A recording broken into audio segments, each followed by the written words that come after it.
today it's all about communicating about science and specifically in the public speaking space. So I'd like to welcome Dr. Jen Martin, who's already on your screen.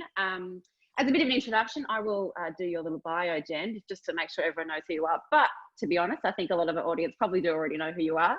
For those who don't know, Jen spent many years working as a field ecologist until she decided the most useful thing she could do was teach other scientists how to be effective and engaging communicators. Jen has founded and leads the University of Melbourne acclaimed science communication teaching program.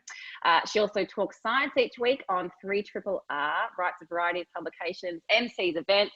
She does it all. Please give a virtual round of applause to Jen. Welcome, Jen. Hello. I get to hear one clap. Yeah. The sound of one person clapping. Thank you, Jules. And I have to immediately jump in and say that when I was asked if I could do this session, of course I said, yes, I'd love to. But rather than Jules just being the host, given that in her own right, she is a highly accomplished public speaker, how about she joins in on the act? So this is actually going to be a bit of a double act, isn't it, Jules? All right, so this is us. This is about speaking about science. And if you want to stay in touch with Jules and I, those are our Twitter handles. But I wanted to start with probably one of the most famous quotes about public speaking. You might recognise this. According to most studies, people's number one fear is public speaking. Number two is death. Does that sound right? This means to the average person, if you go to a funeral, you're better off in the casket than doing the eulogy. Now, I don't think I delivered that quite as well as Seinfeld did. And I have to let you in on a little truth that I've done all of the research and it turns out there is no such study that says that. Well, you know, let's not get a small amount of detail and accuracy get in the way of a good story. But, you know, this rings true to us that a lot of people very strongly dislike public speaking. And I guess Jules and I have been fortunate enough to have the opportunity to practice a lot of public speaking in our jobs over the last decade, 2 decades for me. And I think we've got to the point that we quite like it. We look forward to it. Is that fair to say, Jules? Definitely, yeah. And so that's why we wanted to do this little session, and we're really delighted that you've joined us. But we're not just talking about public speaking in general, we are thinking about communicating science. And yes, on the one hand, many of the characteristics that make a fantastic talk are common across any topic. It doesn't matter what you're talking about. And we'll come to some of those later. But I do want to make the point that I think over the years, certainly a lot of scientists that I've talked to have managed to convince themselves that, well, why would I give a talk about science? Sure, other scientists might care, but they're going to listen regardless of whether I give a good talk or not. But everyone else, they're not interested. It's like apples and oranges. People don't care about my science, so I'm not going to invest time in learning how to give a good talk for a general audience. So really quickly, I want to tell you that that is not true. People are interested in science. We actually have a lot of information about that. Here are just a few recent surveys. So this is going from 2010 right through to, I think the most recent one I haven't put a picture up for was from 2019. And there's been really high quality randomised samples, surveys done throughout Australia and Victoria, finding out what people think about science. Are they interested? How do they engage? Do they want to learn more? And you would imagine, if you said to the average Australian, are you more interested in hearing about the latest science news or the latest sports news? I'm pretty sure most of us would guess sport, particularly if you're in Melbourne. And I know we do have an international audience, but the best data I have to share with you is Australian. And it turns out that actually science wins. We've had multiple surveys now which come back with figures that look a bit like this. So let me explain it to you.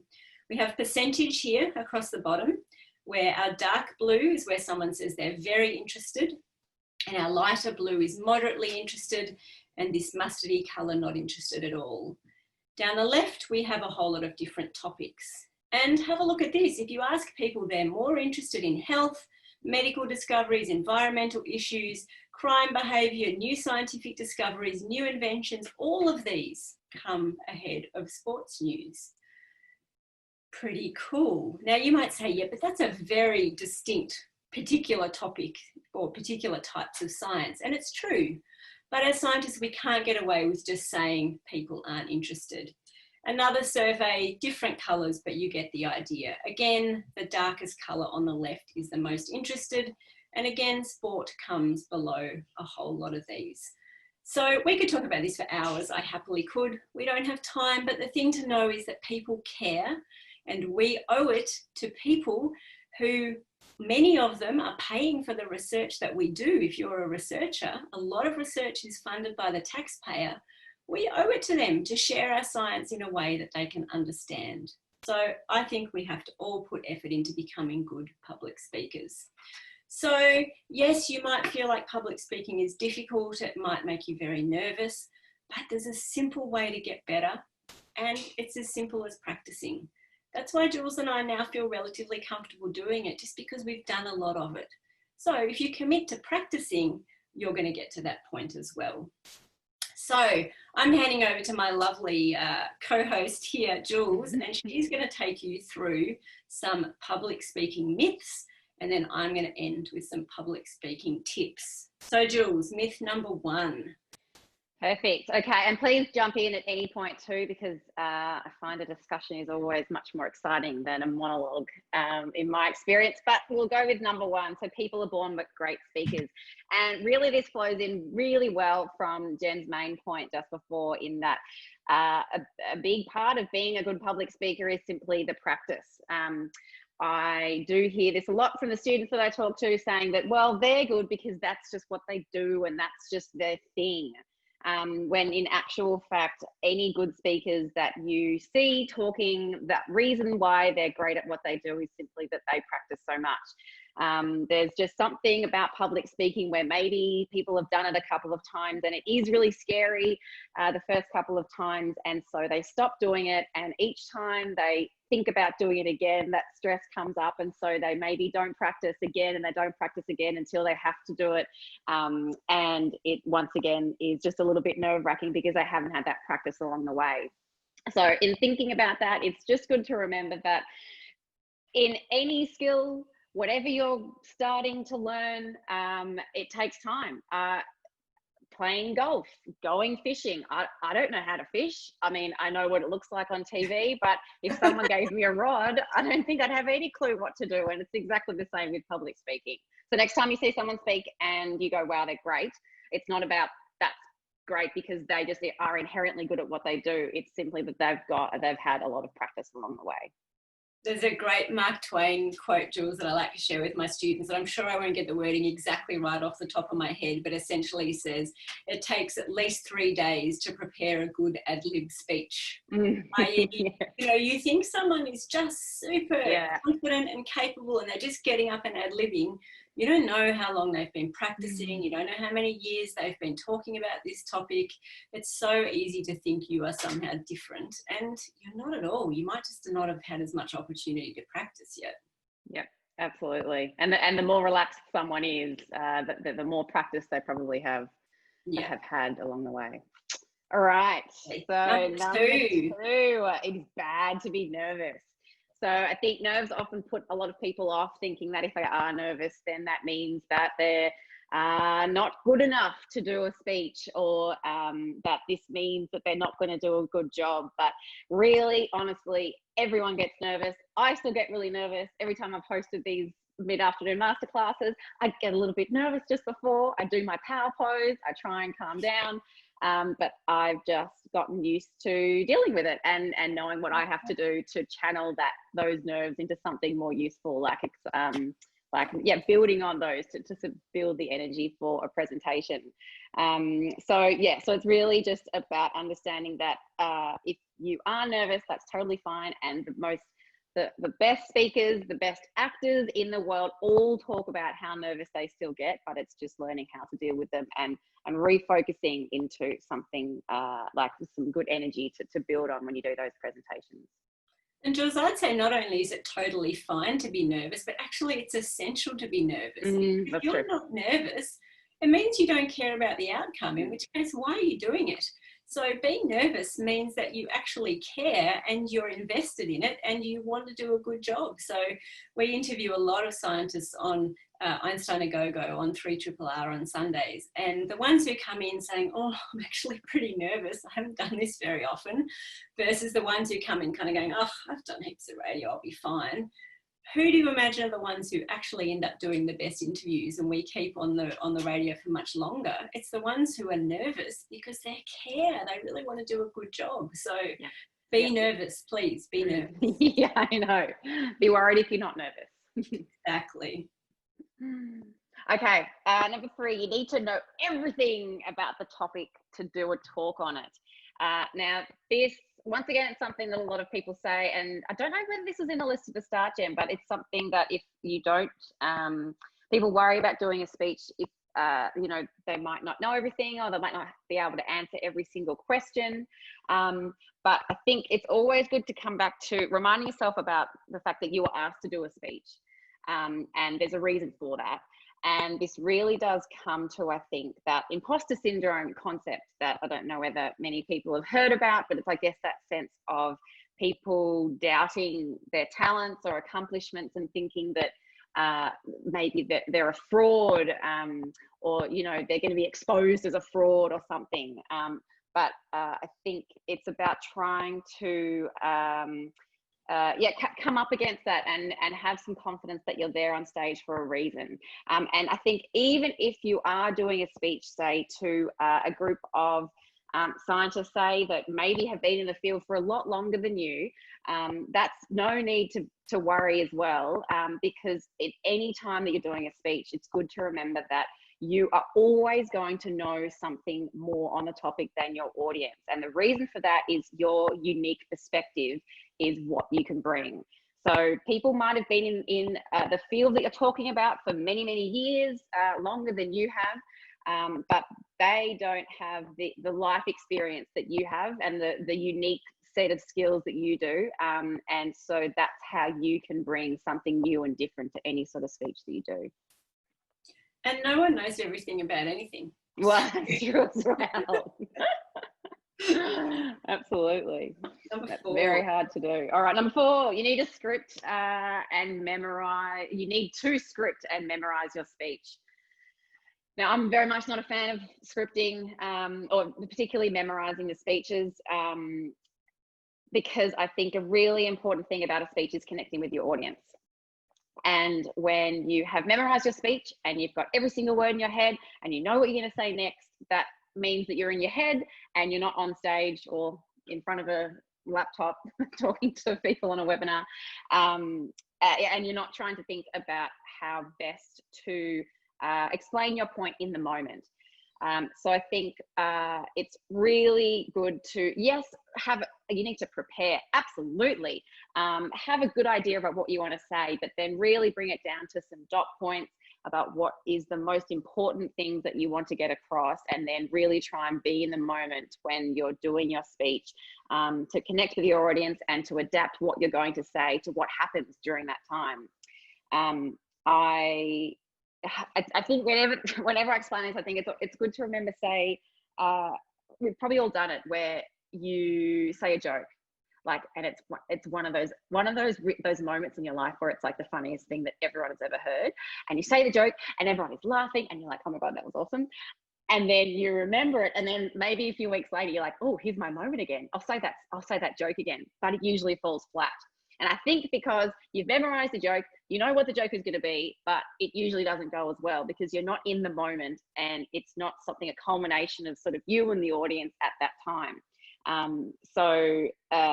Memorizing it usually disconnects you from the audience. And so it's good to just sort of have a clear idea, but go with the flow when you're up there on stage. And I think, Jules, the other issue with memorising is that if you do get nervous, and we've just told you we want you to get nervous, you are so likely to forget the minute your brain is in nervous mode, it's almost impossible to recall a memorized speech. And I've seen it a couple of times when judging a 3-minute thesis competition, and it breaks my heart because someone's up there in the flow doing this brilliant job. They're just nailing it. And then all of a sudden they lose their train of thought and they're stuck and they can't get started again. The only way they can re-enter their talk is by going back to the very beginning. And with a 3-minute thesis competition, if you utter a sound after the 3-minute bell, you're disqualified. So you don't have time to give the first minute and then go back and do the 3 minutes. And I've seen it happen several times. You just can't risk memorising because you've got to be, in the moment, exactly like Jules said. Absolutely. Number 5. All right. The audience is sitting back hoping you'll fail. I think they are, Jules. Is that what we're dealing with right now? So this is something I think people fall into the trap of being worried about, because I think probably your biggest critic is the voice in your head, and you worry that perhaps that other people that are watching you are being just as critical about what you're saying and what you haven't said and what you should be saying.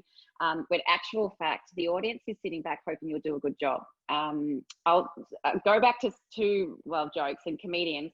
I think we've all been to a comedy show and we sit back and we hope that the comedian does a great job, and we don't want to sit there and see them flail around and not have a joke come through. We as audience members, we're all humans and we want to sit back and enjoy ourselves. And so if you're up on stage, that is what the audience is going to be thinking about as well. So really try and, be encouraged in the fact that everyone, the audience is like your little cheer squad. And I think, so for 2 reasons. One, I think a lot of people do genuinely want people to succeed, and they want you to do a great job because that means that they're going to get the most out of some sort of this presentation that you're giving. And number 2, it's that they just want to have a great time too. No one wants to be in a room and someone isn't doing a great job. That's just, it's not enjoyable for anyone. So they're going to be sitting there cheering you on, hoping you do a great job. And if a moment comes, say what Jen was saying, maybe you have memorized, maybe you have forgotten something, and there's a moment that you stop, you will look out into that audience and you will see in their eyes that all they want you to do is to find that word and to find back onto that line about what you were talking about. And if you smile, they will 100% smile back, and hopefully that will calm everything down to try and get back on track. The audience is there. They're your biggest supporter. Absolutely. Yeah. If all else fails, smile. That's what I tell my students every day. Absolutely. That's how people empathize with you and connect with you. Absolutely. Now, Jules, a little birdie told me that you thought busting 5 myths wasn't enough. Not enough. True. Bonus myth. Let's go to the bonus myth. Okay. So when I was going through the myth, I hear this all the time. Oh, here's a great thing. Here's a great tip. Imagine the audience's underwear. I don't know whether this goes back to the Jerry Seinfeld quote where it's based on not based on fact. I don't know who suggested this was a great idea, but I can't imagine trying to concentrate if I'm trying to do a speech to people in their underwear. But I don't know about you, Jen. That's just my little bonus fact. Do whatever works for you guys. Maybe that's my final word of advice as well. But for me, I think imagining people in their underwear.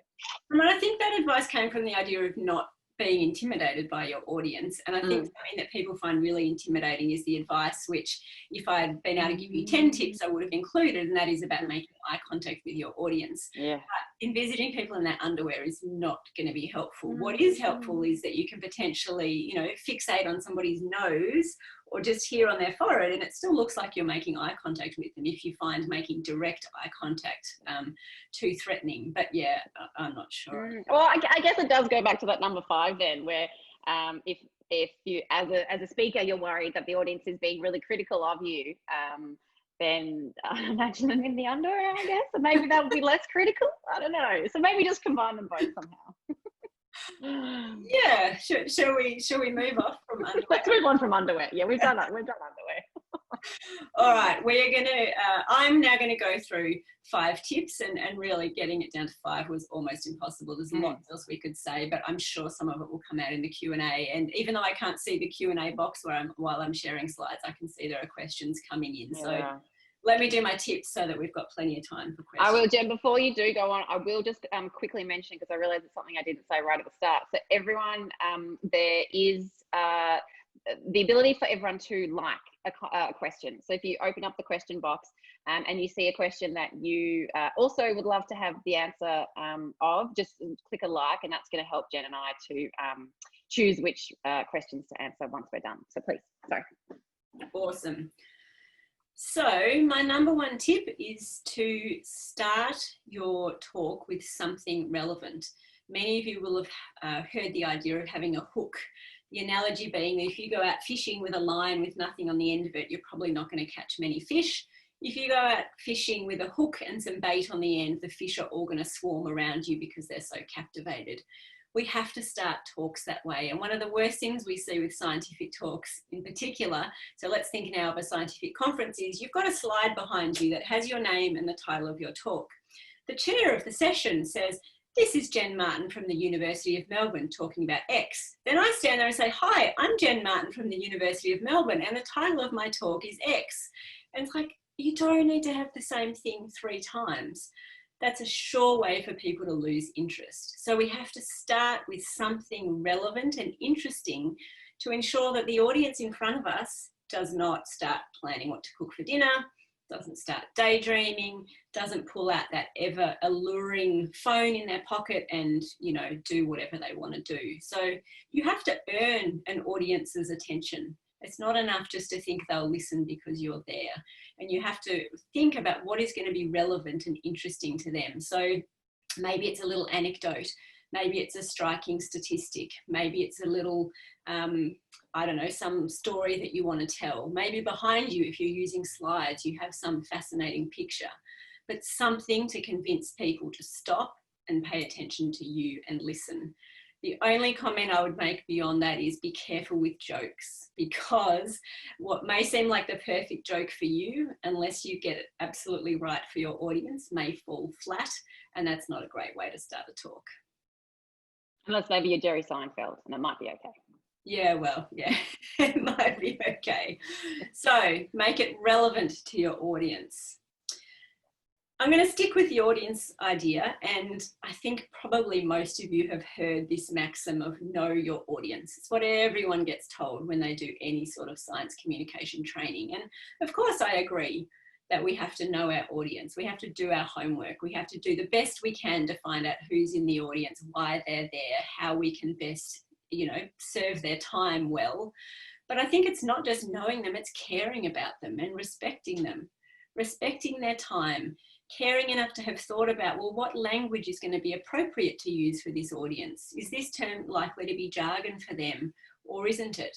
How much context do I have to provide? If I'm talking about my science, how much do they understand already? How much do I need to explain to them before I can get into the nitty-gritty? Because as much as it can be hard to get this right, we always want to avoid alienating people by talking at a level that they can't connect to. And equally, we don't want to be condescending if we can help it. So I don't know, Jules, are you a know your audience person? Are you a care about your audience person? A respect your audience person? All of the above? All of the above. Audience is everything. I think at any speech, it's not a monologue, which is something I said right at the start. So a speech is about communication, and it's about not just a one-way discussion. It's you saying something and making sure the audience understands it. So they are 50% of your whole presentation, and so it's important to care about them. Yeah, and it's important to watch them. That's one of these things about nerves as well, is, you know, the more you focus on your audience, the less you're focused on yourself, and the less you're focused on yourself, the less your nerves are going to be a problem. And I guess that's one of the reasons I find delivering like this to a computer in my study quite hard, because I can't see your faces. I can't see if you're bored. I can't see if you're, you know, looking away. I can't see if you're enthralled. I can't see if you're confused. I want to be able to watch you and take on board how you're reacting, so I can change tack if I need to. So yeah, audience is everything. Number 3 is something we could talk about forever, but I'll try and be really brief. Essentially, we know that our brains are not that good at remembering facts, at taking on board facts, at being convinced by facts. If facts were enough, we probably wouldn't find ourselves in the situation we're in terms of climate change and a whole lot of other things. It's stories that the human brain has evolved to care about, to listen to remember. If you want to give people information and you want them to really listen to you and be able to recall it later, you have to tell them a story. But that's tricky, right? This isn't a once upon a time there was a girl called Jen. You know, we have to get quite smart about how to make science the same as a novel that you don't want to put down. How you can have people just waiting to hear what happened next, what happened next. And I think we have to work on that. And there's lots of different forms of narrative. I just encourage you to think about good storytelling. I can highly recommend books by this guy, Randy Olson. Here's one I prepared earlier. Houston, we have a narrative, and Don't Be Such a Scientist.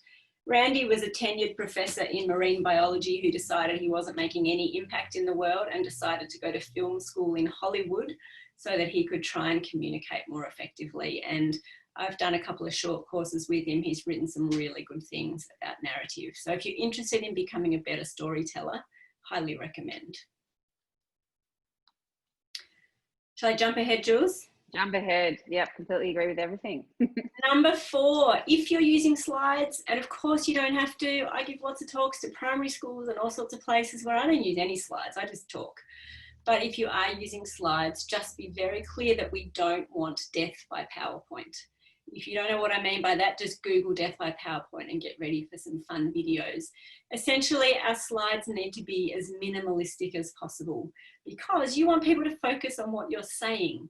So your slides should be there to support you. And we decided to put our tips and our myths down just to help you keep track of where we were at. But you don't want clutter, you don't want things zooming around. And we have to remember that anytime our audience is reading something, they're not listening to a word we're saying, because despite the fact we like to think we can multitask, we can't. Our brains are just no good at it. So keep it really simple, and whenever possible, use pictures rather than words. Absolutely. I think when there are words on the screen which can be useful, as Jen and I hope that as we follow along with our tips and myths, then you know what we're up to. But I think it is important that when the words come up on the screen, it's almost reading the words with the audience as you go, because then you're all on the same page, you're all reading it, and then you can elaborate on what those words on the screen might be. And everyone's going along with the presentation with you, and they're not distracted by reading while you're saying something else. Yeah, exactly. All right, I know we've talked already about nerves, but I'm just going to briefly add one point to it. So we want you to be nervous, nerves are good. But the classic advice that we get when we're nervous is just take a deep breath and calm down. And I just want you to know that that advice is silly, because when you feel nervous, maybe you're a bit sweaty, maybe you're a bit shaky, maybe your cheeks have gone really red, that's a sign that you have stress hormones shooting around your body, making you feel that really heightened sense. You can't just, exude stress hormones out of your bloodstream by taking a few deep breaths. It doesn't work. It's silly. Instead, you need to learn to work with those hormones. And the key thing to know here is that physiologically, to your body, there's very little difference between being very anxious and being very excited. So the way to take control of your nerves is simply to change your self-talk. And this is from research. This isn't just stuff I'm making up. So next time you feel nervous, listen to what's going on in your head. If it's something along the lines of, oh, I'm terrified, I really don't want to do this, I don't think it's going to go very well, oh, why did I say yes, I don't want to, it's going to be awful. Physiologically, your body can do exactly the same thing, but in your head you can say, I'm so excited. What an amazing opportunity that I'm going to get to talk to these people. I can't wait. Bring it on. Your body's the same, but you go into the talk completely differently. So harness the nerves. All right, I've got a bonus, Jules, and then we've got to stop for questions. Yep. You saw my bonus. Needs to add your own. Fair enough. Fair enough. My bonus is simply to be yourself, which I know sounds very twee, but I wanted to make the point that as you've gathered, Jules and I are both pretty bubbly, bouncy, extroverted. We're not putting this on. This is just who we are. But the last thing we want to communicate to you is that the only way to be an effective or engaging public speaker is to be like us, because it's simply not true. Some of the best public speakers I know are completely different to this. The key thing is to actually be yourself and to make a genuine connection with your audience. If your way of being true to yourself is to be calmer, more softly spoken, to pause and think a bit, you know, just be yourself. Jules said before, it's about connection. And please don't think you have to be over the top, bubbly, blah, blah, blah, to get people's attention, because it's not true. No. That's my final word, Jules. You want to Yeah, add to look, oh, absolutely, because I just think this is absolutely the number one rule as well.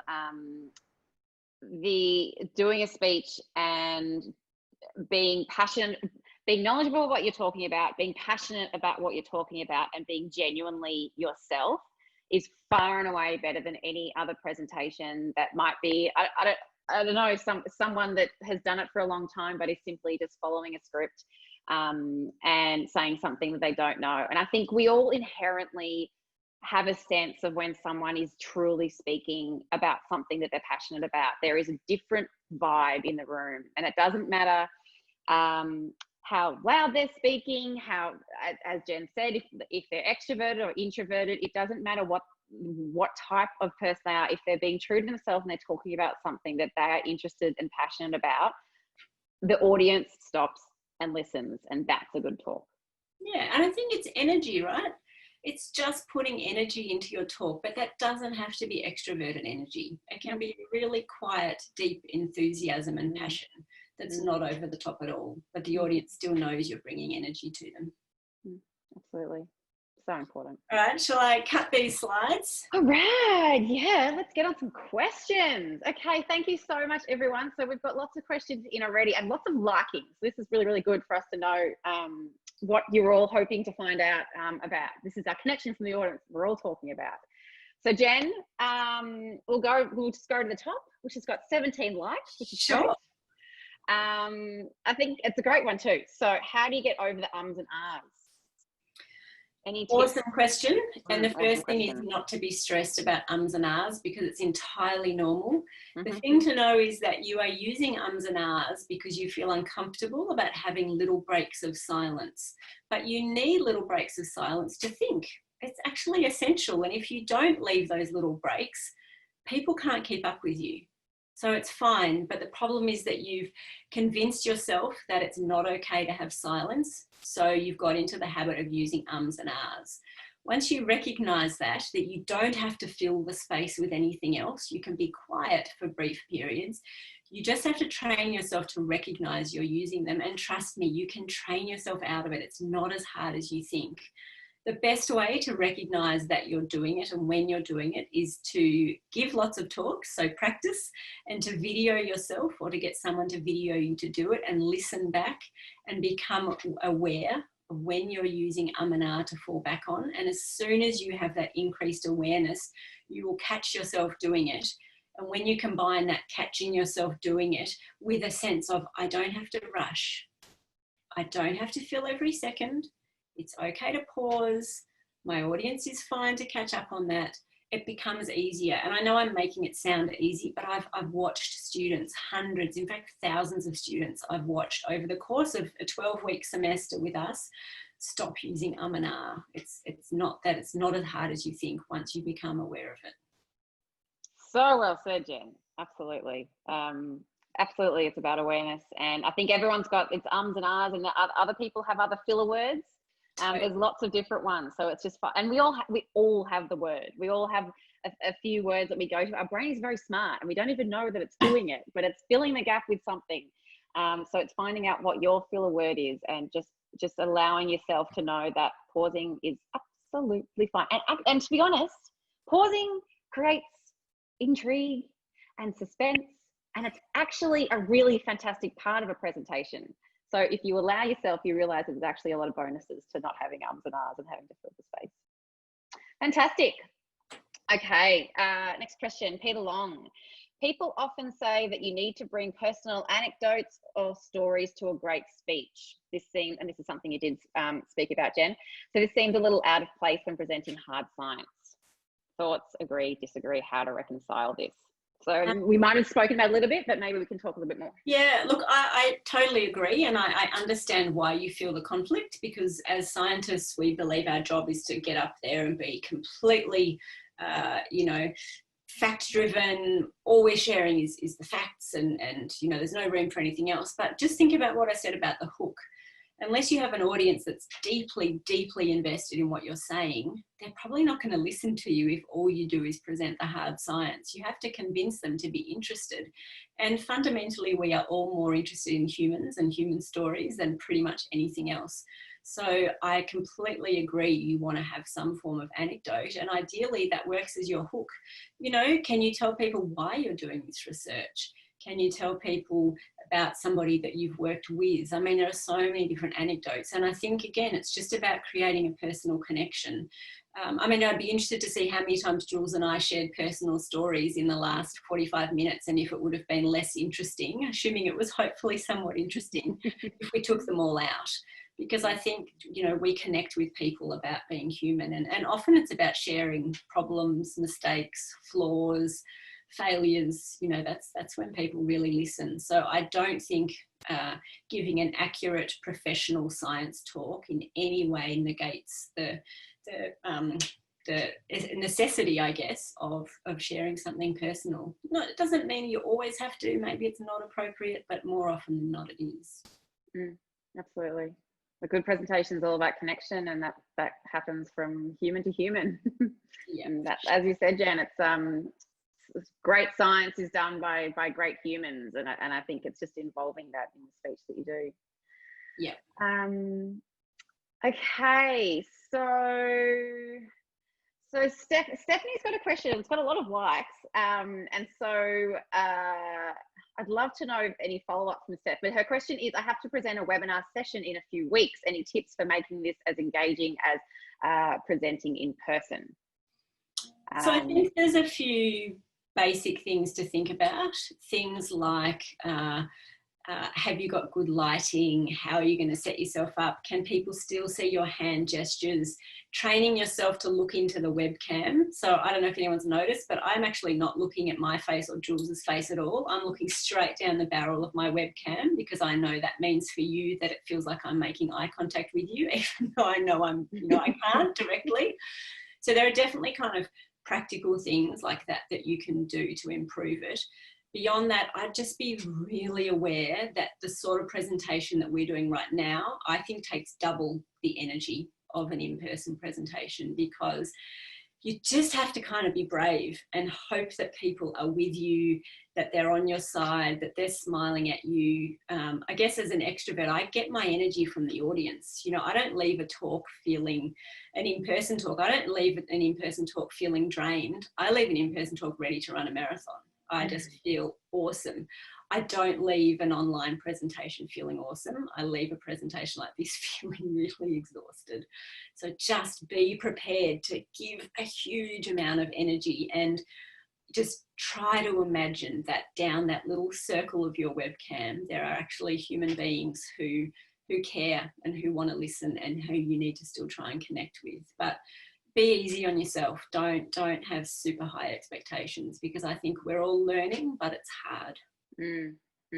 Absolutely. To remind yourself about all those people down the webcam, you could print out a photo of a crowd of people and put it right in your webcam. That might be useful as a reminder.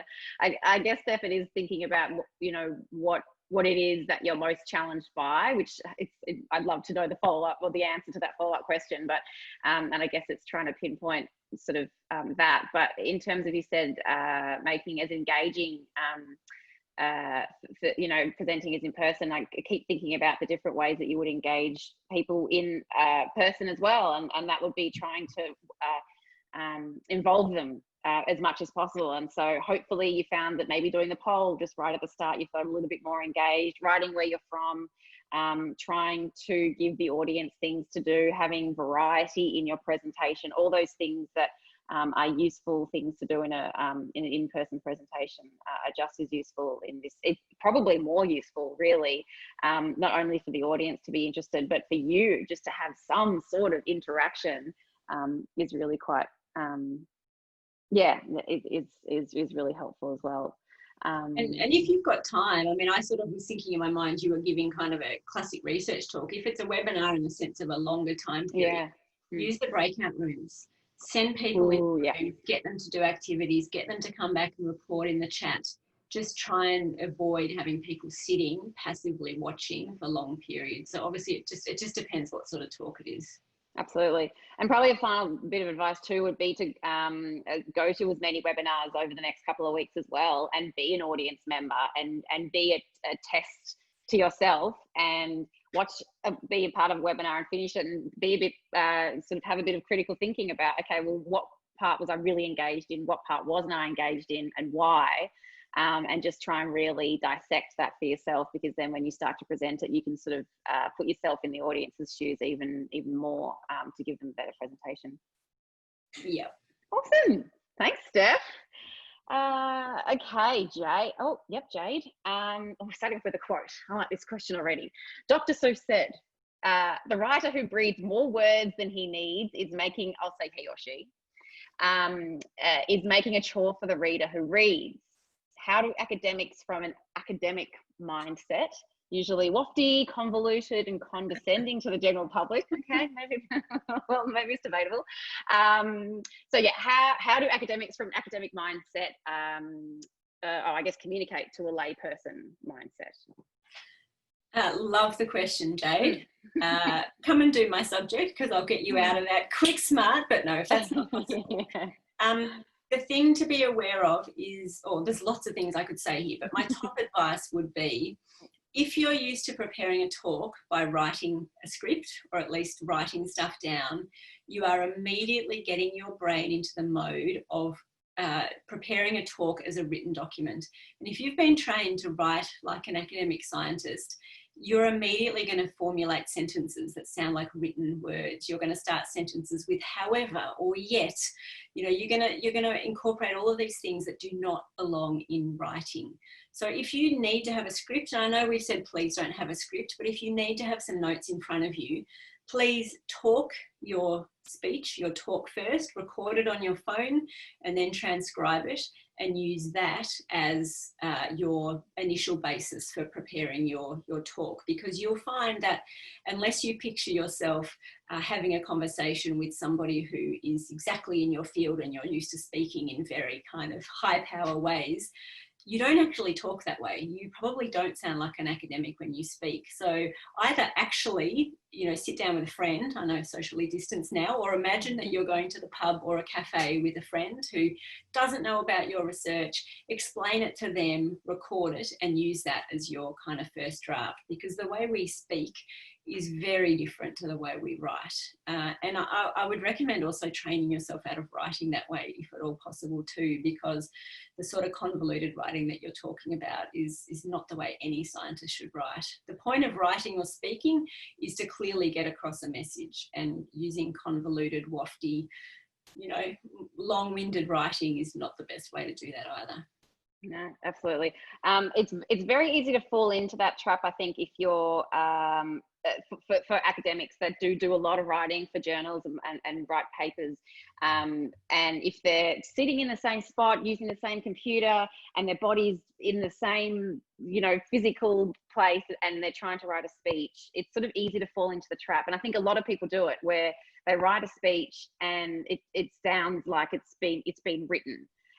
But what I always try and do is put away the computer and just literally turn around and pretend you're telling your grandma about it, or your cousin about it, or someone else who doesn't know anything about it, and just click out of it as quickly as possible and explain it to them. And usually, or even without thinking, it's like, so like there's this da da da da da, and you say it in 10 seconds, and often that where you go, that's probably what I will just say then, and then you can write it down. It's just trying to get yourself out of that normal routine of what you'll usually do when you're writing that paper. 354, Jen. I think maybe we're going to have to finish Oh up. my goodness. I know. Now, Can I just answer one of them really quickly? Just please. Because we said don't memorize your speech. How else can you remember what you want to say? Have a few dot points. You know, we're not saying you have to get to the point that you just talk with nothing. If you've got slides behind you, you know, don't ever write full sentences, but you can have some dot points on your slides to help you keep on track. You can have a piece of paper beside you. The key thing is just not to stand there with a speech, because even if you say to yourself, I won't read it, the minute you're nervous, I guarantee you will read it. So put it down somewhere, walk away from it, try your best to have your narrative going. If you suddenly realize you've forgotten, just say, oh my goodness, I can't remember what I wanted to say next. Just give me a second. Calmly walk over, glance down, have a look and say, oh, that's right. You know, we're not saying that as of tomorrow, you should be able to give a talk with no notes at all. That might be really unrealistic for you, but just writing a script is really dangerous. Yep. Sorry, quick answer. I just no. Thanks, Jen. No, that's good, because I think that is a necessary point of clarification. I think sometimes it's don't have notes and don't memorize and just stand up and say it, and there's a few steps before getting to that stage. So fantastic. I'm sorry we're not getting all the rest. I know, we're so sorry. Jen and I think would love to just sit here and talk to you. A few people are asking about the book. Yes. Sorry, I've got to try and hold it so you can see it.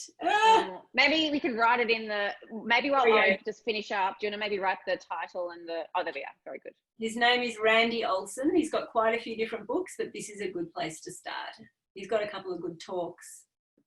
But yes, O-L-S-O-N, Randy Olson. And the narrative style that he uses a lot, which I highly recommend, is called the ABT. I don't have time to tell you about it, but look up the ABT. It's super useful. Okay, fantastic. Okay, so Jen, thank you so much. You're so brilliant. And it's so nice to just chat to you. I know, it was a pleasure. Yeah, this is nothing about the audience. Forget everything we said. This is just Jules and I wanting to hang out for an hour. No. I know. So, so thank you so much for sharing all your words of wisdom. You can just, you're so passionate about this and you've got so much to share. So thank you so much.